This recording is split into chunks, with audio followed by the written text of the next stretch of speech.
Hello, everyone. Good afternoon, morning, evening, night, whenever you find your way to see or listen to this podcast. Again, we have Dan Steenkamer, FCS correspondent. We had a fun time last time, so figured why not bring Dan back on for some more fun FCS talk. Dan, how's everything going? We were talking off the podcast here beforehand. I've had a heck of a weekend, but it's what better way to culminate it than sit down with you and reconvene for some more. I really like this FCS talk that we're keeping going. This is a topic that I really appreciate you bringing up and getting going in your newsletter, and I'm looking forward to expanding on it here tonight. Yeah, I appreciate it too. I mean, anytime talking FCS football with anyone, I mean, hopefully like we can grow the community. I know FCS Nation Radio was talking about the attendance crisis, and he's like, if you hate spending $200 for a family of four, visit your local FCS program. So hopefully the movement's growing, and there's some fierce rivalries too. I mean, it's interesting once you dive into it. I mean, like any level of football too. I appreciate the shameless plug of the newsletter. So the link will be in the description now that you mentioned it. But without further ado, let's get started with our topic. So earlier this month, as February comes to a close, both Stephen F. Austin and Jacksonville State released their schedules for this year. And Jacksonville State and Stephen F. Austin, sort of like, I guess, the WAC A-Sun, continuing the brief heritage, continues with with Stephen F. Austin and Jacksonville State playing in this year's FCS Kickoff. So just a little bit of background. Jacksonville State's played in this game 3 times since it moved to Montgomery in 2017. Beforehand, it was just a campus site game. I'm sure like most people remember the game, I think in 2015, I think it was, when North Dakota State went to Montana. Brent Musburger was on the call. Just a really, really electric game. But the game has since moved to the Crampton Bowl in Montgomery. And it's had a variety of Alabama schools, and I think 2020 was the first year since it moved to Crampton that there was not an Alabama school. Of course, Jacksonville State's moving to Conference USA in 2023, or the next football season, or the football season after this next one. So there's kind of a hole there for the FCS kickoff, as the Gamecocks have appeared in this game three times. So Dan, I want to know your initial thoughts with, I guess, sort of the conference realignment, how this fits in with FCS kickoff. I think it's a great point you raised. The Cramden Bowl, the FCS kickoff, as long as it's been staged in Montgomery, has really leaned on Jacksonville State, its in-state Alabama presence, its fan base traveling for this annual Week 0 game. Jacksonville State, for the longest time, has packed the double punch, the double whammy of being a strong program as well as packing a strong following, reliable attendance that will travel for really any opponent they might see in that Week 0 kickoff game. So ever since it became a neutral site game held in Montgomery, Jacksonville State has been, I mean, they've appeared several times now. I want to call them a no-brainer for on the part of ESPN Events, which owns and operates the game. Just for ESPN, I would say it's as close to a no-brainer as you can get to plug Jacksonville State in there. Of course, now you have a situation where Jacksonville State won't be available to play any FCS game in the future, let alone a kickoff game with their move up to the FBS. So you have to look at other candidates. And you point out in your newsletter, I think you brought up Kennesaw State as an option, an Atlanta area school that has a following, not the same attendance numbers as Jacksonville State. I mean, partially due to capacity of the Owls' own home venue, but KSU certainly bring a brand that rivals the brand that JSU brought to FCS football, and at least will bring for one more season here in 22. But I look at Kennesaw State as a good name. North Alabama is also a very interesting name as a team that's just completing its transition up to Division One FCS football. The Lions of North Alabama, I think, will definitely get a look, just being regionally appropriate for a Montgomery-based game. So I really like what those two names that you brought up. But at the end of the day, looking at the region, looking at the other FCS schools in the area, I would throw in maybe a Chattanooga as well as being it's an out-of-state option, but it's still in the greater area, and they certainly have a history, a name, and we get another conference involved with the SoCon getting into the game in the case of the Mocs. But big picture, I wonder if ESPN reconsiders the Crampton Bowl has been a great historic site for as a host to this neutral site game, but I wonder if ESPN Events reconsiders maybe trying another neutral site in another part of the country just to get some other schools in different parts of the country involved. The Big Sky and Missouri Valley are two of the most powerful leagues in the country, and the location of this kickoff game really excludes a lot of those schools from realistically playing a game in Crampton Bowl. So I mean, I wonder about maybe a neutral site in that kind of Midwest or Big Sky Country regions of the nation, or alternatively maybe going back to a campus site system. But then the game kind of loses some of its bowl or not preseason because it is in season, but in season bowl game, opening season bowl game type just prestige. So certainly a lot to balance there. But I think those are some things that could be considered. Yeah, I mean, I think you make a really good point about that game excluding a lot of programs because you look at FCS, there's a lot of regional draw. I mean, you hardly see many like intersectional matchups. I guess really catching the eye of. I mean, I guess like generally being scheduled, like you'd see less at FCS at the FCS level, excuse me, than the FBS level. So definitely, it's hard to schedule an intersectional game to get, I guess, North Dakota State down into Montgomery, Alabama, or even like a Big Sky school. Of course, like that's a big ask for sure. I will say this: I think it's interesting how sort of ESPN has kind of leaned on Montgomery and the Crampton Bowl as sort of I guess versatile venue or a venue that'll like always be there to host events because if you remember in 2020 with the what was supposed to be the inaugural Fenway Bowl initially got canceled and they created the Montgomery Bowl a couple nights before and of course it was a grand occasion. Brady White's last college game after a million years in college, it seemed. But yeah, that being said, like the Crampton Bowl has always been there, and I wonder why. I wonder if it's like a thing with like hotels where there's a lot of hotels, and it's easy to host events in Montgomery, or whether it's the fact they have the Crampton Bowl and they don't like it's been renovated. They don't want to tear it down. Of course, it's been renovated, and they just want to host events there. I want to ask you, I guess, would you think St. Louis might be a good host for an event like this? Because there's not really I mean, I guess football events in the fall happening, of course, with the Rams moving to LA, more than a few years ago. If there is football, it's the Battle Hawks in the XFL, but that's not until the spring. Do you see, I guess, like I think it's the Edward Jones Dome. I forgot the name of it. Do you see the Edward Jones Dome being a logical host to fit in those Missouri Valley teams? I think that's really a compelling concept when you consider the Rams' departure. And then, despite St. Louis almost, you see the Rams most recently having all the success out in LA. And you think, where was that when they were in the STL? But I really do think that's an interesting possibility to incorporate the Missouri Valley Football Conference. Just shifting over my map now. I have a map pulled up. We were talking off the podcast airwaves. I have a map pulled up of the FCS schools. It needs to be updated a little bit with some of these transitions to the bowl subdivision. But nonetheless, for our purposes, it's helped me out a lot because just looking at the St. Louis and greater Missouri area, I mean, strictly speaking, within Missouri, you have SEMO, Southeast Missouri State, not the biggest brand that we've spoken about when you come to JSU and KSU, but still playoff appearances that are named, some playoff success interspersed in there. So the SEMO Redhawks could be an interesting look just based on the St. Louis area teams. Missouri State is probably a bigger name, is one of those MVFC schools that you could get involved and would be an in-state draw. Southern Illinois is in this, kind of in that corner where Illinois and Missouri intersect, and that is a name that's very interesting. Nick Hill, I got a lot of respect for what he's doing with the Salukis, and Southern Illinois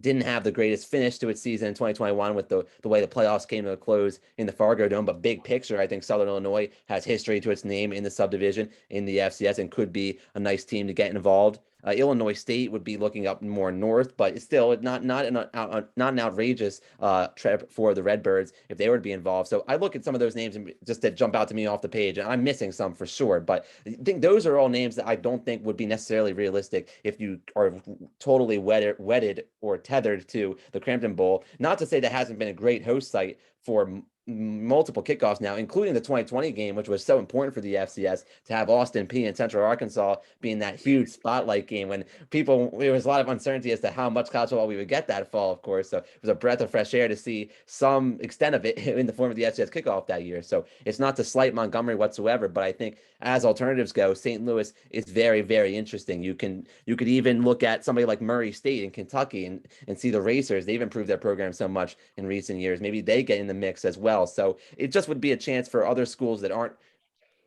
in the deeper Southeast to get their name on ESPN and get folks nationally another look at FCS football from another part of the nation.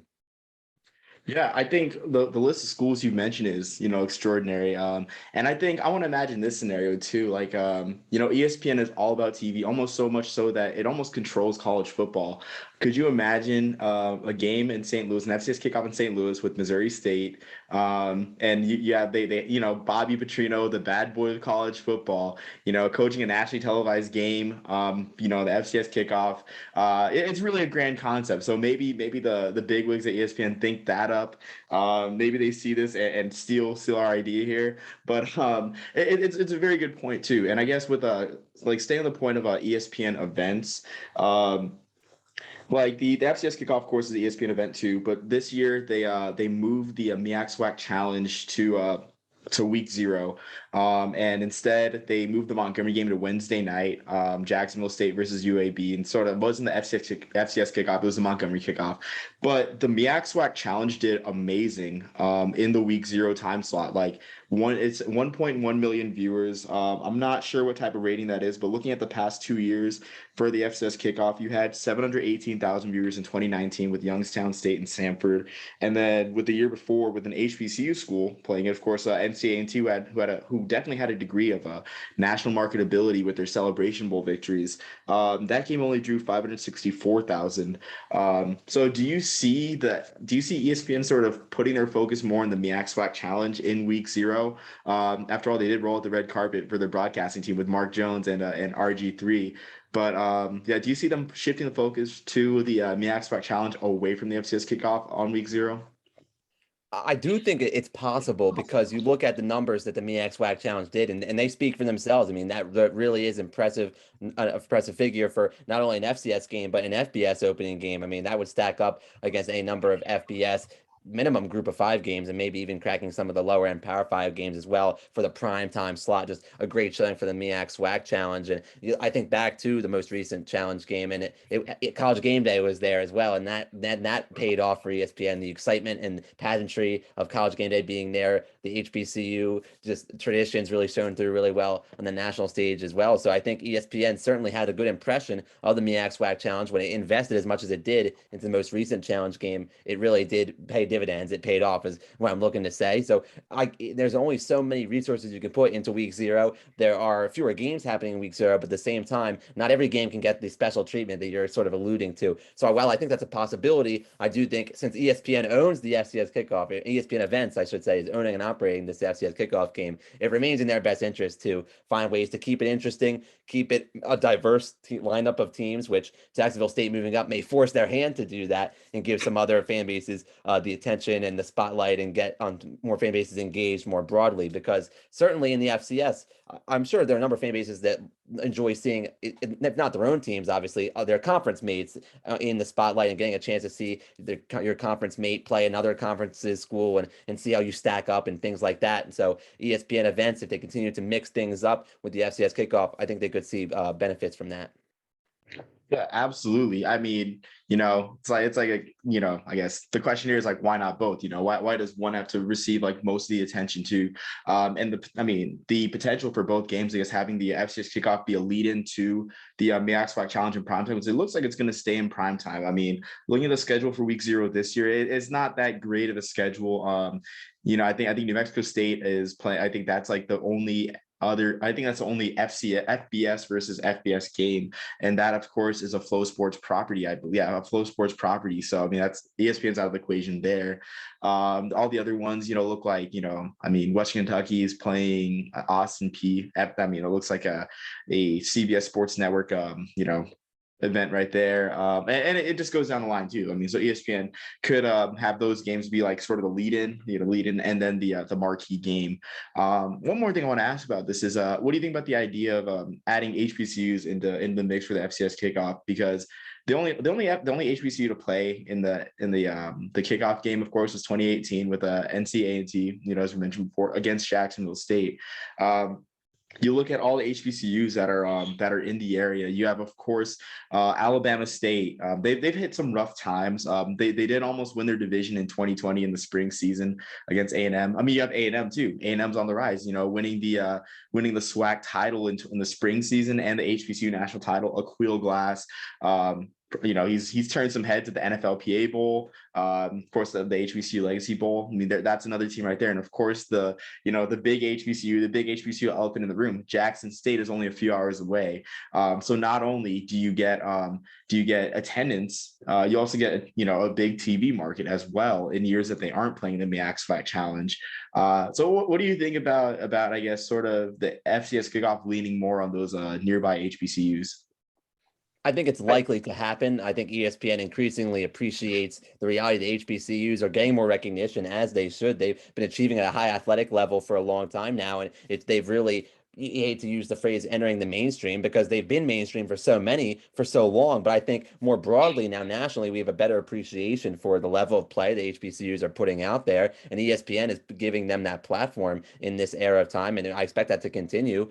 So certainly along those lines, I think you could see the names you mentioned, Alabama A&M and or Alabama State. Maybe you have A&M versus State in a kickoff game and go, not that is the MEAC SWAC Challenge, because that wouldn't include a MEAC school, but it would be a situation where you have an in-state HBCU rivalry taking place in the FCS Kickoff game, and that could be special on an every so often basis. Not that would be the case each and every year, but just as, like I said earlier, the variety, I'm sure that would be a great source of variety, as well as excitement for both fan bases. Although I guess some concern could arise from that could feel like a hyper regional game for a game that's supposed to represent a national kickoff game. So multiple things to balance there, but even going up back north relative to Montgomery, maybe Tennessee State, Eddie George. Tennessee State is certainly a notable name. ESPN has shown a lot of love to Deion Sanders. Maybe you see a Deion Sanders, Eddie George combination game, Jackson and Tennessee State. That could be very, very interesting. Tennessee State schedule could look very different in the very near future with the Big South OVC situation occurring, but that's another discussion in another podcast.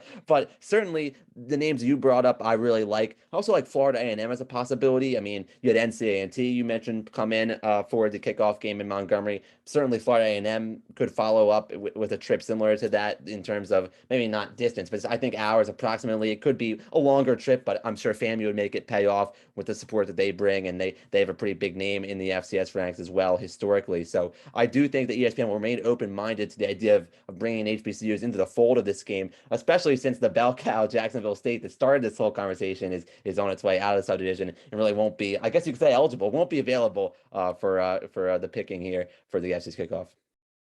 Absolutely. I mean, I like the names you mentioned with Eddie George and Tennessee State, of course, and of course Florida A&M, who seems to be on the doorstep of a Celebration Bowl appearance for so long. I mean, actually, if you think about it, they're just a point away, in the Orange Blossom Classic from actually, Yes. Winning the SWAC East and probably beating Prairie View in the SWAC title game. I will say this though, Alabama A&M and State, the Magic City Classic is a yearly thing in Birmingham at Legion Field. So while it could be cool to see that as a kickoff game, Yeah. I'm not sure if they Right. want to move away from that tradition. And the You'd have to same thing deviate from that. That's a great point. You would have to deviate from that. I kind of didn't mention that in the course of focusing primarily on early season, but that would require shifting of the overall calendar. So you make a great point there. Both teams might be a little bit hesitant to do that. So it certainly would not be a frequent thing, but yes, that's a good point. Yep. Yeah, absolutely. I mean, shifting around, there's really, not really. I mean, in a year or two to change things up, it couldn't hurt. You look at Notre Dame Navy, week 0, Ireland, of course, the ultimate changing things up. It definitely doesn't hurt.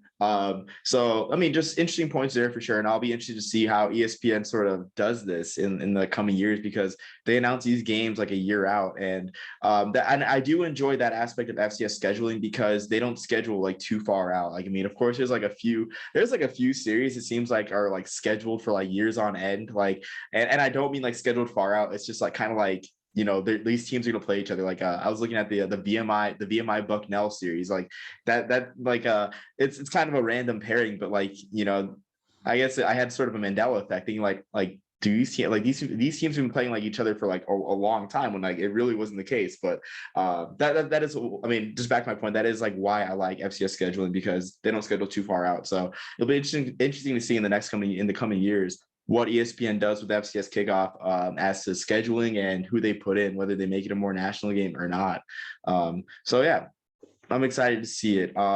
On to our next topic, which I mean is a bit of a briefer topic, but you mentioned the OVC-Big South Alliance, which I gotta say the OVC kind of cheated on the Southland. They kind of cheated on the Southland partnering with the Big South, but hey, I mean it happens. Like I believe it was Jalen Rose that said you're only as faithful as your best option on first take. Right. I guess that proved true there with the conferences.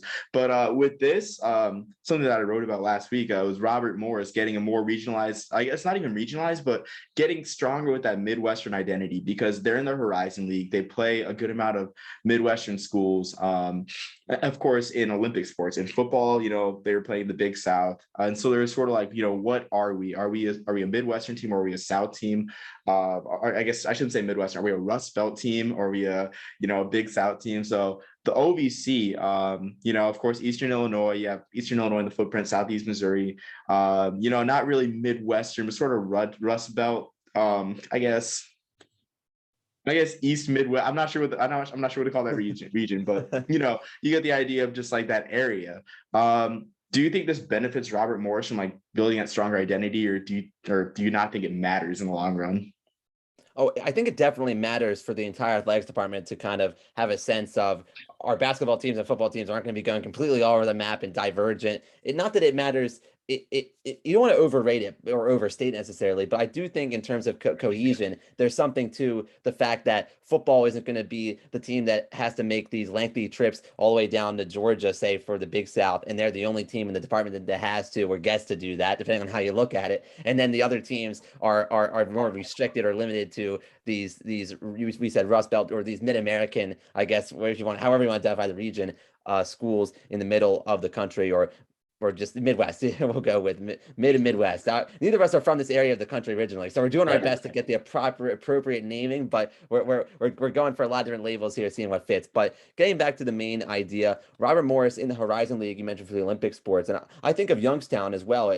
Now they're in the Horizon as well for the Olympic sports, but they get to park their football in the Missouri Valley Football Conference, and while that might not be the picture perfect arrangement for Youngstown geographically. I mean, Youngstown was my first MVFC school that I got to visit, and I'm an East Coast guy. So if I could get out to Youngstown on like a Pittsburgh trip last summer, I got to see Youngstown State. That goes to tell you just how east they are relative to the North Dakota State, the South Dakota State, and all the others. So while it's not picture perfect for Youngstown, it's an ideal football competitive situation for them. Their football history is excellent, and so they put that up against the current powers of NDSU, SDSU, and so many others. So I think Youngstown would never consider leaving the MVFC on their own accord, even though the geography isn't ideal. And I bring them up because I think Robert Morris could be in a situation competitively in a similar way that is ideal for them in this Big South OVC mix. They bring in a number of OVC schools through this alliance who are looking to build a program that can break through, clinch an auto bid to the FCS playoffs.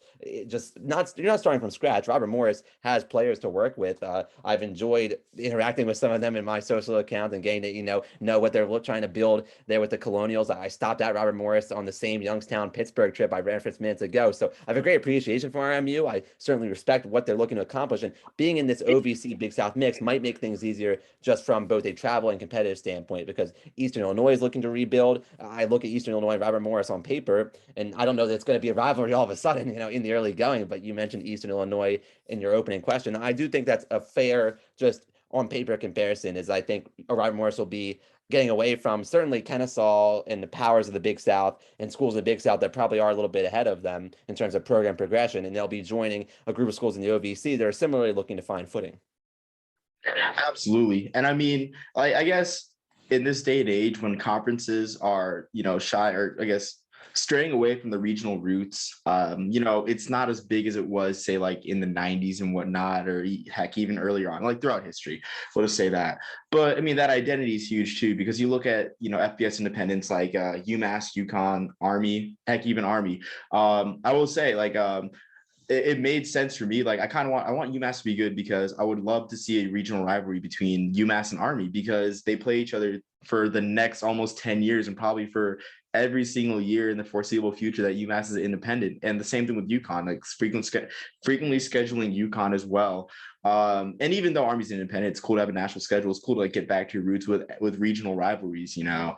And I feel the same way with like Robert Morris as well. I mean, even then, like I guess building off the OVC games that they will have, even like non-conference too, like I think it would be in their best interest to continue the Youngstown State series. They've met 5 times before, but of course having that sort of alliance too, like I guess you don't really have to do it, but it's like it kind of helps too. Like you look at Army, I mean, going back to Army, like Army scheduled numerous Patriot League schools that are, I mean, they're conference mates. So I guess it sort of builds that cohesion within the conference too. So it might have the same effect if they schedule Robert Morris every year, or if Robert Morris schedules Youngstown State every year, and just based off the fact that they're, you know, identifying themselves as a Midwestern team, as a Rust Belt type team, and plus too, simply put, I guess Robert Morris needs like rivalries too, because I mean, who's their rival is a big question. Like, of course, you looked in the NEC, like you had Duquesne and St. Francis, but like, of course, those schools aren't there, so you know, could be key there. No, definitely. I'm just pulling up my map again, my handy map. It's been a go-to throughout this episode. I knew I would need it. I knew I would need the geography refresher here. And I think it hurts Robert Morris, you know, in leaving the NEC a ways back now. I guess it wasn't so long ago, but it feels like a way back with the way it transpired in time for the 2021 spring FCS season. But Robert Morris has no like directly southern neighbors in like West Virginia, for instance, in the FCS, with Marshall long gone to the bowl subdivision, for instance. So that's kind of out of the question. Beyond Youngstown in Ohio, neighboring across the cross-state border, you have Dayton out in Ohio, closer to this greater Cincinnati area, so that's not a direct fit either. And Dayton is non-scholarship, so Robert Morris can't really necessarily align itself with Dayton when it comes to a conference, just because let alone the distance, there's just the scholarship issue as well. So Robert Morris is on a little bit of an island when it chooses to leave the Northeast, to leave the Mid-Atlantic more so. So where does that leave them? Initially left them in the Big South, but I think the OVC is a little bit of a lifeline, right? Because even though it's still not going to be picture perfect, you're not going to get a clean, I'll use the example local to me, you know, Delaware right in the middle of the CEA coastal footprint. I don't think Robert Morris is going to be able to expect that anytime soon, but they can expect to see an improvement in terms of, I think, competitive just balance or competitive matchups in the OVC, as well as just having fewer trips that go way down to the Southeast or to Crampton Bowl type territory, which really isn't that much of an exaggeration when you're talking about the Big South. I mean, Robert Morris playing so many of its conference road games almost as if they were going down to the kickoff game, to circle back to our original discussion. Yeah, absolutely too. I mean, travel is definitely huge, especially for FCS programs as well. I mean, it's hard. Like, I mean, it's hard in terms of funding, like to do those cross country. I mean, I guess it would be kind of intersectional, these intersectional trips, like to Charleston, especially the trip to Charleston. I can imagine how much of a pain in the neck that was for fans of, I guess, both fan bases as well. And if you think about it too, just adding to your point, Robert Morris lost the closest thing that they'd have to a rival in Monmouth, their former NEC conference mate. When they moved to the CAA. So I mean, I see nothing but, I guess, good things there for the athletic department with this move too. So it should be interesting to see. And again, like rivalries only help fan interest for sure. Like I mean, even like new schools that hop up to the FCS level too. Like you look at a Merrimack, like Merrimack Holy Cross might be a rivalry like in the coming years whenever they do meet up, because there's schools in their footprint that they're playing. I mean, and even in the NEC, like a very like tightly wound geographically conference. So we'll see in the coming years how this develops too, whether Robert Morris finds a rival, finds more fan interest. But you know, I'm optimistic. You mentioned Merrimack Holy Cross, not to get too off topic, but that was a game that I did get to take in Worcester after I wrote a column about on herosports.com, kind of forewarning maybe the Crusaders would be in a trap game after beating UConn the previous week. And not, I'm not tooting my own horn or anything, I promise. I'm just noting that sure enough, Merrimack came through. It came through for me, I guess, from the calmness perspective. But yeah, that was a really interesting game, entertaining game to see the Warriors come through. So I do see rivalry potential there. Just to get on a bit of a side tangent, I was glad you brought that up because yeah, that's something that I think Robert Morris loses an opportunity on. Getting back to the Colonials, they lose an opportunity on, as they have now long departed Duquesne and St. Francis in the sense of NEC mates. And you look to maybe some schools in the OVC, though farther away, could be candidates to kind of fill some of those shoes as best as possible. Absolutely, too. I mean, I want to ask you, I guess, again, just going back to the side tangent, like, what do you think of Fit and Field? I long for the day I go back to Fit and Field. Went there for a few games as a kid when I lived in Worcester. You know, it's kind of outdated, but it's our outdated steel horseshoe in Worcester. A horseshoe is the perfect description. I really loved it. I mean, just go beyond the stadium for a moment. Just the view from the press box of the you mentioned on Twitter, with some regularity. It's exactly right. I mean, you know the scenes there. For those who haven't been yet, it's I certainly recommend it. It's on the home side, or I guess as much as you can wrap around the bowl and still see the.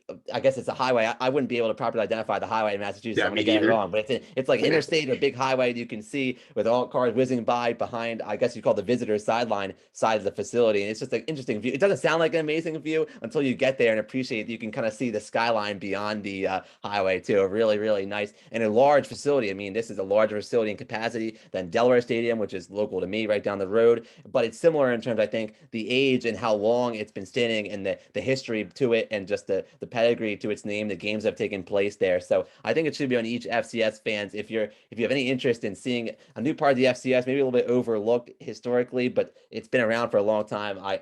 Just for somebody who's only been there once, which is me, I look forward to the time I get back because I definitely endorse it for any other visitors. It is and it only gets better as Holy Cross continues to improve on the field, and they threaten Villanova in the second round of the FCS playoffs. I mean, the football is looking good too, with Bob Chesney getting the extension recently. So the facility itself, as well as the team, I definitely recommend catching both. Absolutely. I mean, shoot, I long for the day that they take off the tarps. Maybe that day's coming soon. Right. I'm just kidding, but yeah, I mean, you mentioned the point, and I guess we're like straight far off topic, but like you mentioned the point about the stadium being big, old, like fit and field. I mean, it just shows how important a lot of the programs in the Patriot League were, kind of like the Ivy League as well, to the history of college football. I mean, heck, Bucknell out of Christy Mathewson Stadium, nice big horseshoe structure. So yeah, I mean, those are the two that come to mind. So yeah, I mean, it's great to hear to do some fit and field talk, but yeah, I think that wraps up our discussion for our two main topics and one extra one. Dan, it's been great as always. I really enjoy it. Do you have anything else to add?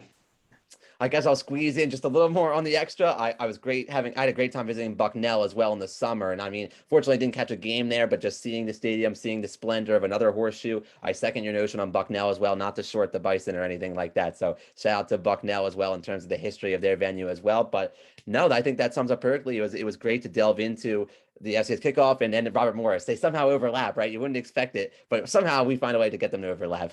So it was great Yeah, talking to you once absolutely. again. Yeah, absolutely. I enjoyed it too. I mean, shoot. I mean, I would expect you, of course, with all the writing you do to overlap. So I mean, Sometimes I gotta maybe force not the a issue a little surprise. bit. Why not, Oh, what right? was that?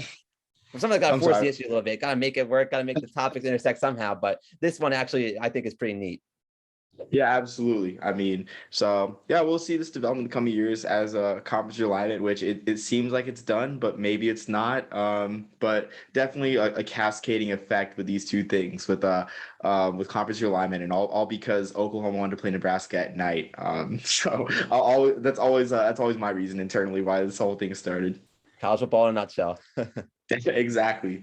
So this has been fun, Dan. Really appreciate it. And until next time, everyone, peace, love, and soul.